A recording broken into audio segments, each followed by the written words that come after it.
My colleague Devika Chopra is joining us now live from Bengaluru. Devika, we were just hearing from Home Minister Amit Shah, who of course has slammed the Congress party, but also has encouraged people to come out and cast their vote today in the second phase of elections. If we speak about Bengaluru, how are the voting figures looking like for the morning? And what's the current scenario at the polling booth where you're standing? It's quite pleasant here, Uday. In fact, in the morning, we saw that many people had come out to cast their vote because obviously people want to be done with it by, say, 9 or 10 a.m. It's already almost 12:30, and as you can tell, maybe we're trying to find some shade here because the sun is really overhead right now. It's at its peak, but you can still see we're in Basanaguddi, which is one of the polling segments of Bengaluru South. And so many people have once again come out to cast their vote, to exercise their right. I will hopefully try to now speak to some people as well to understand what are the issues that they're voting for. Let's try with some of the voters. Ma'am, if we can just ask you quickly, what issues are you voting for? What improvement are you hoping for? I don't know. None I used to. Sir, It's primarily for the country. Yeah. Strong leader, strong country. That's the primary subject. What issues are you voting for? For democracy and more What improvement are you hoping for? in terms of education, hoping that the entitlements reach the last mile beneficiary at some level, especially for in terms of education and food services and so on. Yeah. Sir, what issues are you voting for? Sir, what issues are you voting for today? What improvements do you hope for? Better governance, eradication of corruption, and common man should grow. Okay. Ma'am, sir, if we could ask you, what issues are you voting for? Only for Modi sake. Modi. Any improvement that you're hoping for? Ma'am, anything that you want, your message to the government, whoever comes back, what issues and what improvement do you want? Okay. Ma'am, what issues are you voting for? There are many issues, it's not one. So most of the thing is transport, the road, the safety of the people. Yeah. So same question to you. What issues are you voting for? Issues mostly because of the road, I would say. Because I travel a lot and I've seen a lot of good roads in many other states. I would expect the same in Karnataka as well. So what issues are you voting for? What improvement are you hoping? I believe a rational change in the education system is required, so that's what I'm voting for. Sir, can we ask you the same question? What issues are you voting for today? Today for the sustainable management, so that's the reason I came here to vote for that. So, same question to you. What issues? Same thing what he said. Sir, आपके लिए क्या मुद्दा है, क्या issue है? Ma'am, if you could tell us, what improvement do you want in Karnataka? What is going at present now, let it continue in Parliament also. What we are expecting that same. So we hopefully we'll get whatever we want that we are waiting for to get that back. So we are waiting for that. Okay, all right. If I could just ask you as well, what issues are you voting for? What improvement are you hoping for today as a voter? This is actually my first time voting, so I'm really excited, and issues would be like, now this young generation, and then you have to take care of cyber security and all stuff. So if we could ask you the same question, what issues are you voting for? Right. For to improve more employment and development. So that is the main thing I'm voting for. Okay, right, absolutely, Uday. There you heard it. Those were some of the voters from Bengaluru South, where BJP's Tejasvi Surya is up against Congress's Soumya Reddy, and mostly everyone is talking about development, and specifically for Karnataka, it's also about civic issues as well. But as you can tell from the lines, the heat is really clearly not deterring people from coming out to cast their vote and to exercise their right today. And we've seen, in fact, a lot of first-time voters coming out as well, and they're getting rid of that whole narrative around cities, where there's a perception that people of cities are very lazy to come out and vote. Maybe the numbers this time around for Bangalore is going to prove that wrong. Yes, that's a good sign today that we're seeing so far. Of course, several more hours of polling still left, Devika. So let's certainly hope those numbers will rise further. We'll come back to you later for more updates. For the time being, let's also go across to Thiruvananthapuram, where Megha Sharma is joining us live. Megha, How are the voting figures looking like in Thiruvananthapuram since the morning? And what are the kind of issues that people there are voting on this time around in 2024?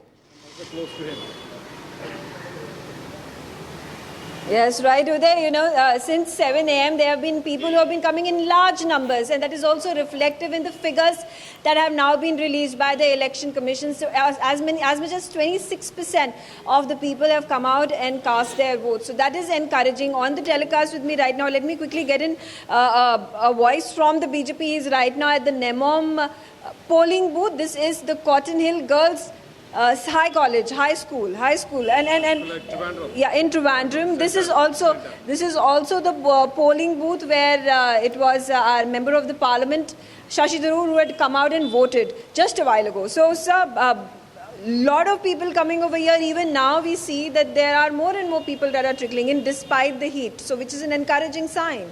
True. Actually, we from the BJP, we never expected so much turnout today, but this time there's going to be a change in Kerala. BJP for sure is going to open account in Kerala because people are fed up with both the UDF or the Congress and the left, the way they are handling the lives of people and the citizens. So, and the sitting MP for that matter for the past 15 years, that is 3 terms, he has been promising a lot of things, but nothing has materialized. Except some high-mast lamps in some junctions, he has done nothing. Whereas our candidate at Trivandrum, Mr. Rajiv Chandrasekhar, he's a man of his words. He is a performer and he is going to totally change the face of Trivandrum. Okay, all right. That's okay. So that's the point. That is also what the BJP has been harping upon. That is also what Rajiv Chandrasekhar has also spoken. We spoke with him earlier in the day, early in the morning, in fact, when he was paying obeisance to the gods at Padmanath Swami temple. Now, if you take a look, there's another lady, this old couple that has come out and to cast their vote. I'm going to also show you there are these, the queues have become thinner, they become shorter, but they're still there. Like I said, 26% is an encouraging number for people to come out and vote since 7 a.m. And there were a lot of old people who came out early in the morning, a lot of couples, a lot of families. So that's interesting. Here also, if you take a look, there are a number of booths that are lying adjacent to each other. So this is one booth. Then you have just a few steps from here, there's another one. On the left-hand side, that was Shashi Tharoor's booth. That was booth number 80 and 84. If I could just quickly ask, ma'am, would you like to talk to us? Have you voted? Did you vote? Did you vote? Vote? You'll vote right now? Okay, so she'll vote right now. She's waiting for her turn. Let me also... Sir, can you speak with us? Did you vote? Have you voted? What are the issues on the basis of which you're casting your vote? What are the issues, do you think? No, I don't know. You're a first-time voter. Yeah. So how is the experience casting your vote? It's really great. I think they make a huge impact on our country this time. So, yeah, I hope everything goes right. And why, on what basis? What are the issues? What are the problems you think that should be resolved on the basis of which you're casting your vote? No, now in the present state there are a lot of issues. So I think, like in an all total way, everything goes correctly. I hope. Okay. I'm not able to make a issue right now, so I don't want to make a statement like that. Do you think the youth in Kerala, youth in the country have certain expectations or things that they desire from the government? No. It's quite good. Okay. And whichever government comes to power in 2024, what are your expectations from the government? What should the government do? They should work for the people. That's what they have to do, right? Okay. So now they are only making the statements, not following things. Okay. Are you also a first-time voter? No. Okay. You voted, but you voted right now. Yes. And what do you think are the big issues on the basis of which you're voting? I just don't want to list out. It's a huge list. So I have done my duty, and I hope that all have doing their duty right now. So let's hope for the best. Okay. Also, one more. 2024, whichever government comes to power, what are your expectations from the government? I have so many expectations. Let's see. Okay, we have done. Okay. So the people have done their job. That was a first-time voter, and a family member also along with her. The entire family has come out. They might not be. They might be reticent to tell you what their issues were and what are the basis on which they're casting their vote. But they're coming out. So it's encouraging to see that people from all age groups are casting their vote. If I could actually even absolutely, let's keep encouraging those voters to keep coming and casting their vote. Let's also quickly rope in Mehendi Garg from Mathura, Uttar Pradesh. At this point, Megha, stay with us. Mehendi, what are you seeing in Mathura, Uttar Pradesh? What are the numbers since the morning looking like there? It's now getting to 1 p.m., which does start to get very warm in these parts of North India. Is that going to be a deterrent, or are you still seeing signs at the polling booth, lines, beg your pardon, where you're standing? Well, Uday, I'm in Mathura right now, and you can see the visuals behind me that heat is a problem here as the day is getting warmer and warmer, but people are still coming. If we compare to the first phase of elections or the first phase of voting, second phase is way more interesting because more people are coming to the polling booths to cast their vote, and we'll talk with the various people also, and we'll try to understand what are the major issues right now in Mathura that they are facing, and also what expectations they are having from the upcoming candidate or the candidate they are voting for. Sir आप बात कीजिएगा कि 2024 के क्या मुद्दे हैं जो आप लेकर आए हैं, सोच कर आए हैं आज अभी? भारतीय जनता पार्टी के देश के प्रधानमंत्री नरेंद्र मोदी जी ने देश को बेचने का काम किया है। मैं आपको एक बात बताऊं, देश ने तुलसीदास जी के दोहा बहुत सुने होंगे। एक मीरा ब्रजवासी का दोहा है, बेचत बेचत में चला बच सके ना कोई, अगर कोई चीज़ बच जाए तो सूचित कर दिए मोए। इन 10 सालों में देश मथुरा के क्या मुद्दे हैं सर? मथुरा में सबसे बड़ा मुद्दा है बेरोजगारी का, जमुना मुक्ति का, जो जमुना जी में आए दिन नए नाले बन रहे हैं वो, और सबसे बड़ा मुद्दा है बेरोजगारी का। ठीक है अंकल जी, आप क्या कहना चाहेंगे, क्या मुद्दे लेकर आज आप अपना वोट कास्ट करने आए हैं, मतदान करने के लिए आए हैं? बताएंगे बेटा जी। सबसे बड़ा तो बेटी ये था आज की माहौल में बेरोजगारी बच्चन की बहुत बढ़ गई है। मोदी जी ने जानबूझ के आर्मी, नेवी, एयरफोर्स, पुलिस सब खत्म कर दी है। 4 साल से नहीं, जो गरीब आदमी है उनके बच्चा जैसे तैसे इंटर करवाने के बाद में उनके बच्चा नौकरी से लग जाते तो उनके माँ बाप को जीवन बेटा सफल है जातो, और क्या नाम है उनकी शादी है जाती, उनके बच्चा पढ़े लिखे जाते हैं। वो बहुत बड़ा बेरोजगारी को इनने जो माहौल बना दिया है। और unemployment is a very big issue right now in Mathura also. एक मिनट सुनो बेटा, जब दे रहे हो तो ऐसे छीन काय को रहे हाथ में थे। और मैं 61 साल को है गो, मेरी कोई पेंशन ना है, देखो पेट पे विकलांग हूँ, पैसा मांगता है मुँह पे, विकलांग सर्टिफिकेट ना है, देखो मौजूद हूँ, देखो ना मेरी, और विकलांग सर्टिफिकेट माँ बना के ना दें तो जिला अस्पताल में जाओ चूतिया बना दें, कहता 40। जी माता जी, आप क्या कहना चाहेंगी कि क्या 5 साल में काम हुए हैं मथुरा में, क्या लग रहा है आपको? क्या महंगाई मुद्दा है मथुरा में? महंगाई तो बहुत बढ़ रही है, बच्चे हैं पढ़ाई में लिखाई में। जी अंकल जी, आप क्या कहना चाहेंगे, क्या उम्मीदें लेकर पहुंचे हैं कि आप जो भी उम्मीदवार जीते वो क्या करें मथुरा की जनता की? विकास करें मैडम, भ्रष्टाचार दूर करें, महंगाई दूर करें, और रोजगार दे लोगों को। हाँ, सबसे ज़्यादा परेशान रोजगारी से है। सरकार से मैडम बहुत परेशान है जी। हमें मोदी की सरकार नहीं चाहिए, हमें यही सरकार चाहिए काम करे। तो पिछले 5 साल में क्या काम हुआ है? यहाँ पे हेमा मालिनी थी, यहाँ पर 2 बार आ गई, यहाँ पे कुछ नहीं हुआ। अब तीसरी बार आने की उनकी उम्मीद है, पर कुछ नहीं होने वाला। हमें हेमा मालिनी नहीं चाहिए, बस हमारा कहना तो यही है। Uday, we are seeing the people here in anger with the BJP and with the Hema Malini also. She is contesting for the 3rd time, but people are angry with her term and she is contesting for the 3rd time right now. Uncle ji, क्या मुद्दे हैं इस बार 2024 को लेकर मथुरा में?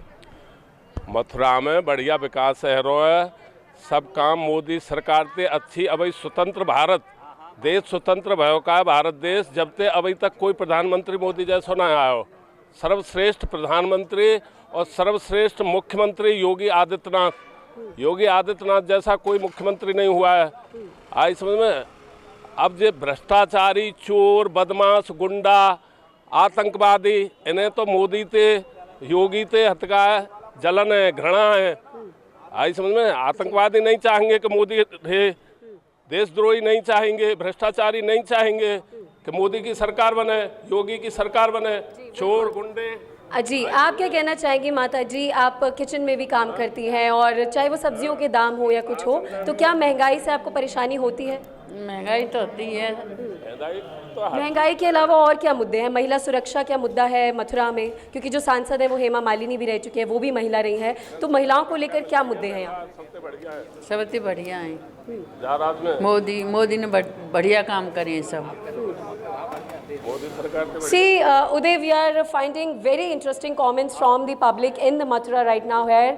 There is a 50-50 tie between the Bharatiya Janata Party and people against the BJP and Hema Malini also.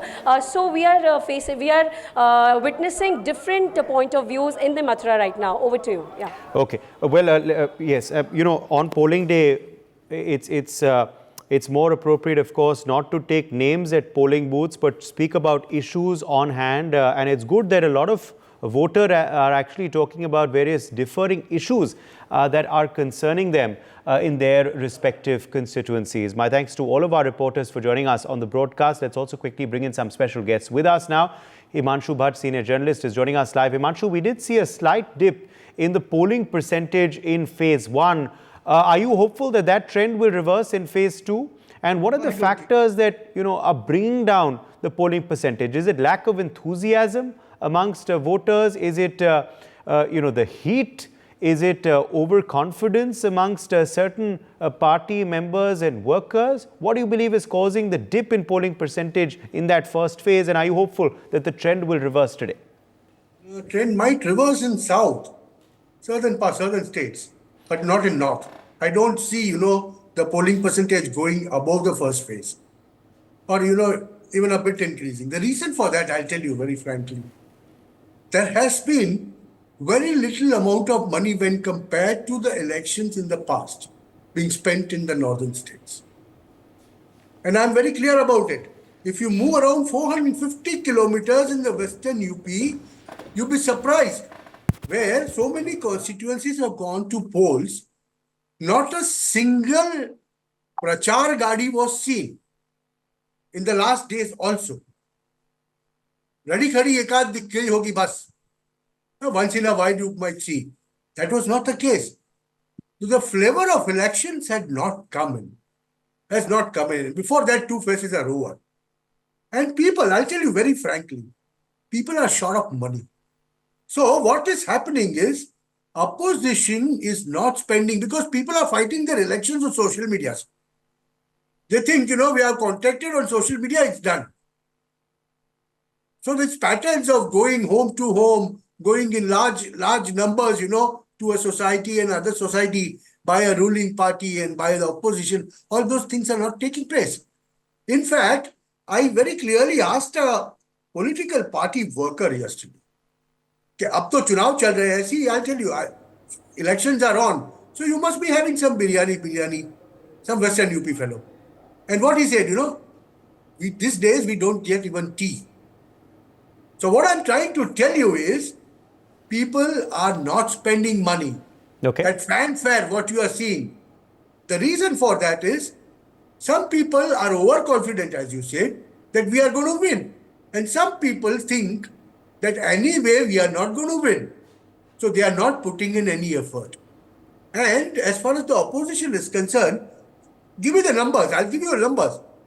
In the Uttar Pradesh and those places, PM has addressed, or BJP leaders have addressed, more than 25 rallies. Right. Whereas opposition has not addressed even 5. See, that shows the stark difference. And that's why, the galvanization of people. On one side, people are cocksure that we are going to win. On the other side, people are cocksure that they are going to lose. So why should they go out and what? It's a double whammy that is working here. And along with that, you have a lot of heat, 41, 42 degrees. So people prefer to, sleep. So those are the reasons why you believe that that the polling numbers are dipping. That is certainly a concern. And we hope, of course, that the trend will reverse today. Are you hopeful that that trend will reverse today? Manasvi Thapar, political analyst, of the voting percentage actually, finally going up. In the first phase, we only saw it go slightly higher in Chhattisgarh, which was a very good sign because obviously that showed that the Naxal threat was coming down. But as far as the second phase and the seats and the regions are concerned, how hopeful are you now looking at the figures emerging since the morning that the polling percentage will rise, and what will you attribute this to?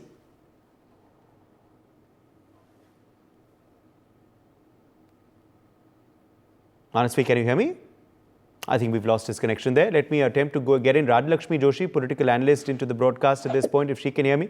Rajlakshmi, as far as the issues are concerned, what do you believe are the main issues emerging this time around? We're hearing from various voters across various different states, but for you in particular, what do you believe are the main issues that will be possible game changers in this second phase today? A very good afternoon, Uday. And firstly, through your channel, I would want to urge all the people to come out and vote, because that is definitely something that, it's not just your right, but your duty as well. And, these dipping vote percentages, that definitely is not a very good sign. Yeah, coming to your question, this time around, I think that in fact, in every election, in every different state, people have different issues. But there are some major issues, you could say, like, definitely corruption definitely is one of them. And again, a lot of people are also looking at things like this thing about the inflation, unemployment, and such issues. And at the same time, they also want some credible kind of a solution to that as well, which I think, very frankly, in the BJP Sankalp Patra, they seem to have addressed it better, and they seem to have given a lot more thought to how, this can be done without actually putting a lot of pressure on the government treasury. So, and whereas the other parties seem to be talking about, especially the Congress manifesto, talks about giving out doles. So, which again, it is going to have a huge toll on the rest of the people. So, the people who are paying taxes will have to pay much more taxes, obviously, and they seem to be looking at all kinds of ways and means to generate revenue. If they don't want to increase the taxes. So then all that kind of an debate that is going on for the last few days, I think it will definitely play on the minds of all the people when they're going out to vote. So again, it also looks like a lot of people, like, you rightly pointed out, they're probably too confident that the people whom they want to vote for are definitely going to be winning. Or else they might be thinking that the people whom they actually would have wanted is definitely not going to win. So either way, if you look at it, maybe people are not, stepping out to vote, which is actually again a very wrong trend, I would say, because then it actually, one doesn't have the moral right then to go out and question the policies of the government. So I think that this is something that definitely people should understand, that whether they want a particular face or not, they need to go out and exercise their vote, because that is the only way in which the democracy will become stronger.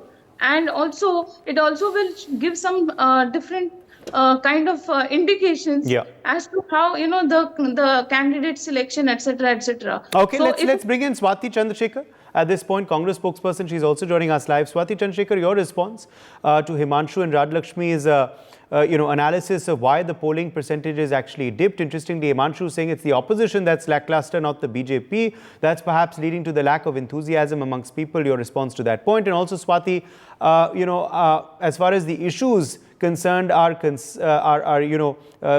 you're hearing from people on ground, resonating with people and the voters, what do you believe could possibly be the game-changing factors this second phase? A very good afternoon, and I'm glad voting percentage has been slightly increased than what it was in the 1 or 2 seats. Actually, I want to give a whole new perspective of what Himanshu Bhatt said.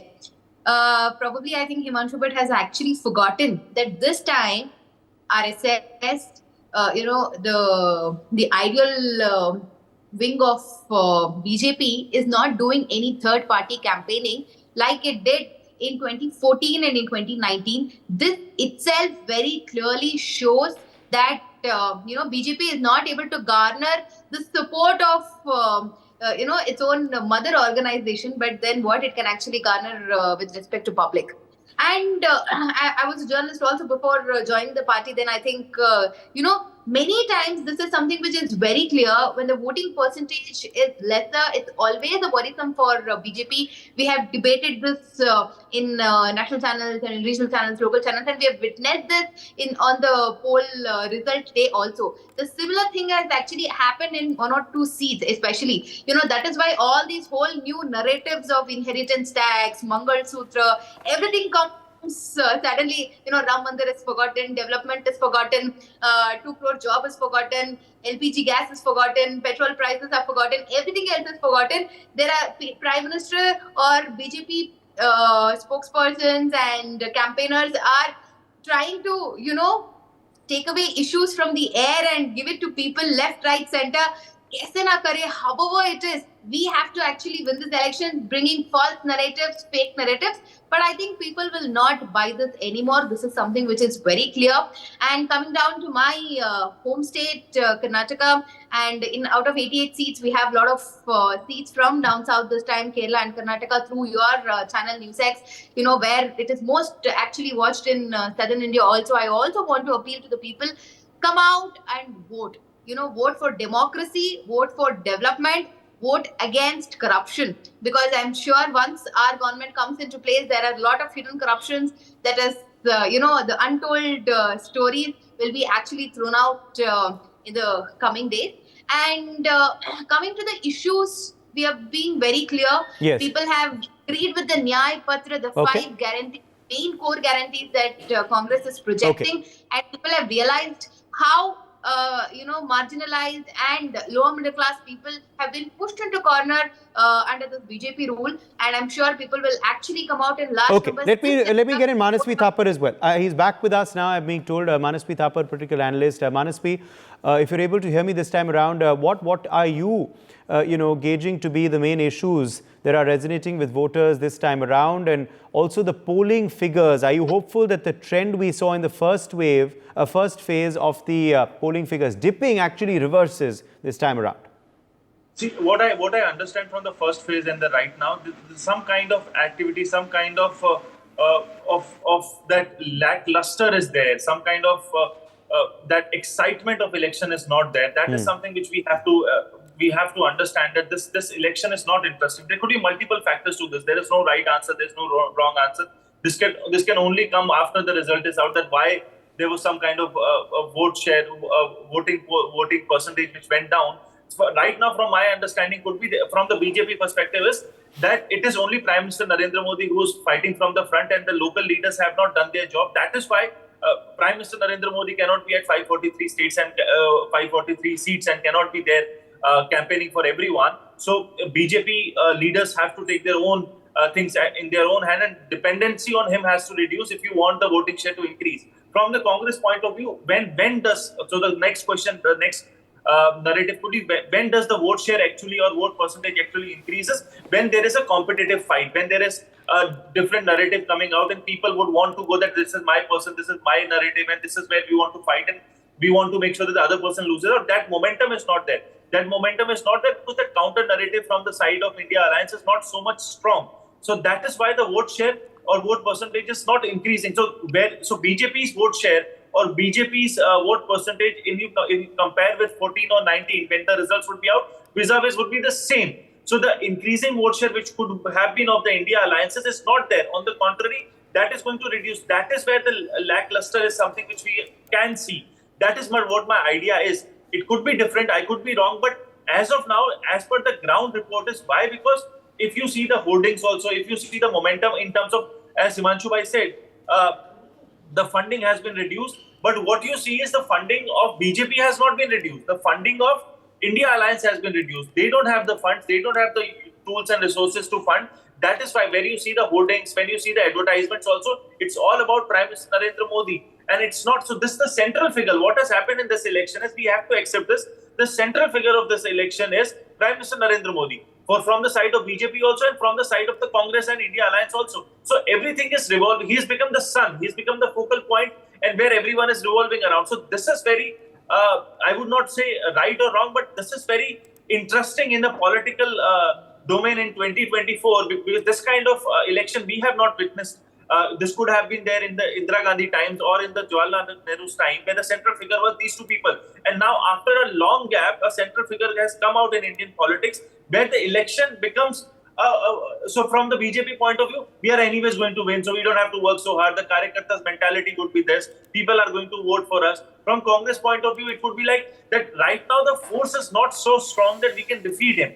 We are only fighting to touch 3-digit figure. So that would be the idea. The Karyakartas are already demotivated.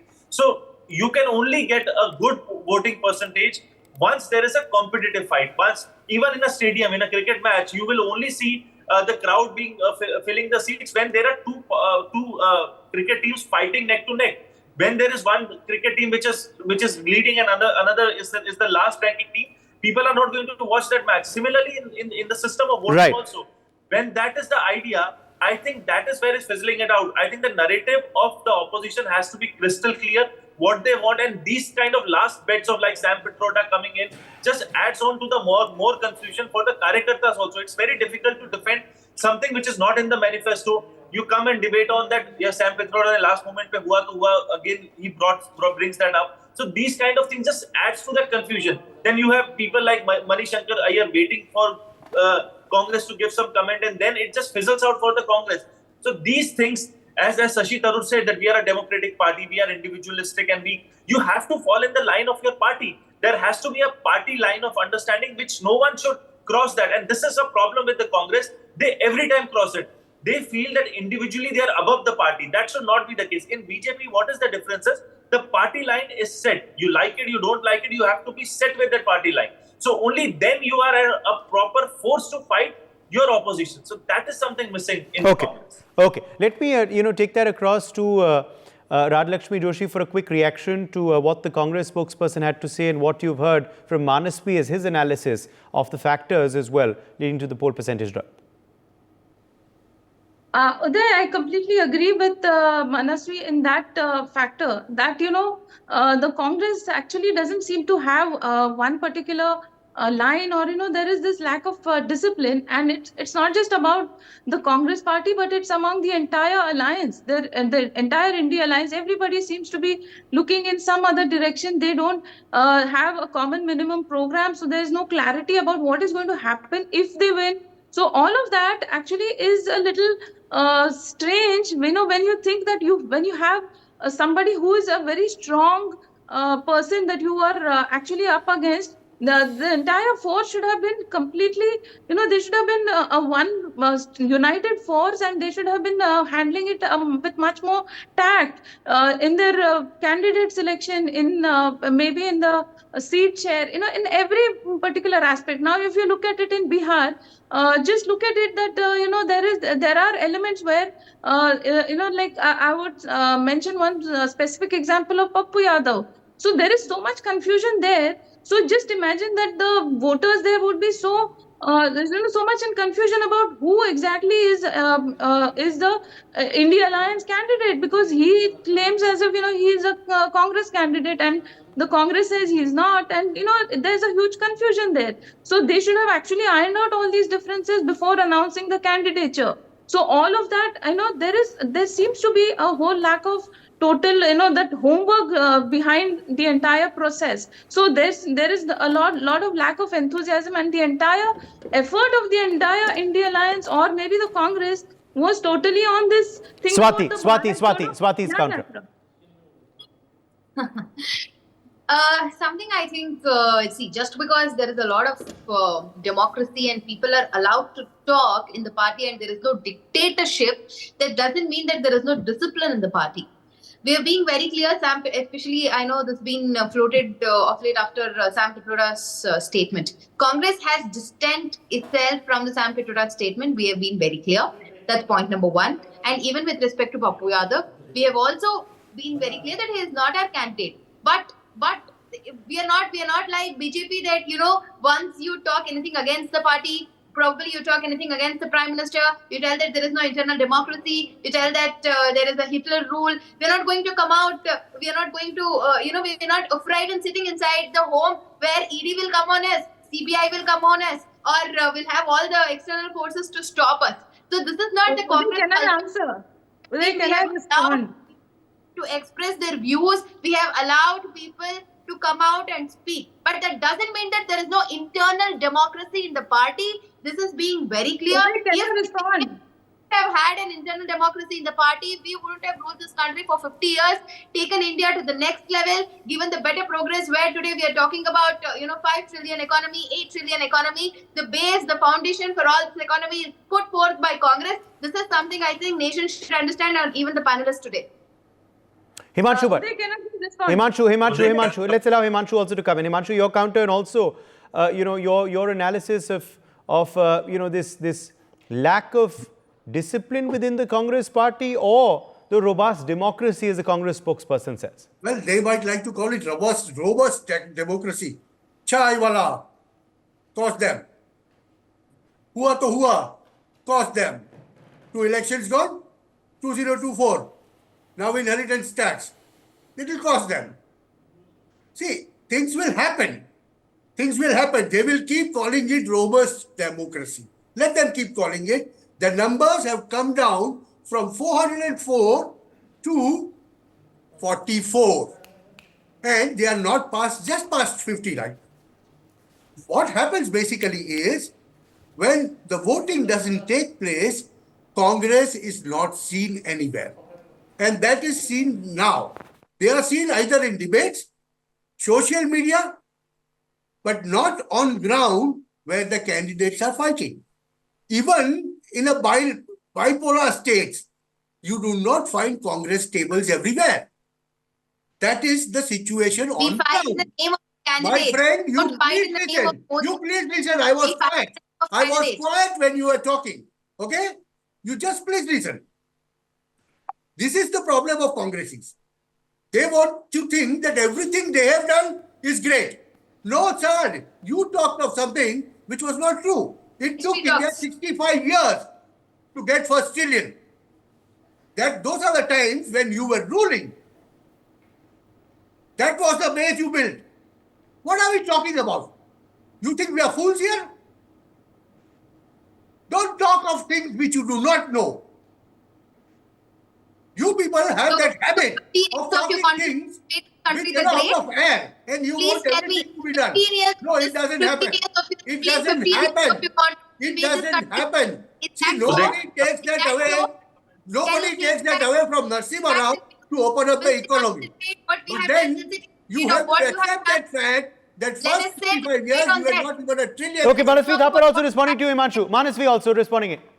Yes, Manasvi. See, I feel this narrative of the BJP, which is like that everything and anything, whatever happened in the country happened after 2014, is also not very right. I would say that all our ancestral prime ministers and all our ancestral voters have voted for the best people they could vote, from Jawaharlal Nehru to Narendra Modi. All the prime ministers have done the best they could do with the best infrastructure, tools and resources they had. So I don't think I can compare one category of people to another dynamics of different worlds. So okay, well, everyone has their right to, of course, raise the issue that they feel will resonate, and at the end of the day, the public is the one who will decide, and we will know that result on the 4th of June. For the time being, my thanks to all of our guests for joining us. For more such videos, subscribe to the NewsX YouTube channel, hit the bell icon.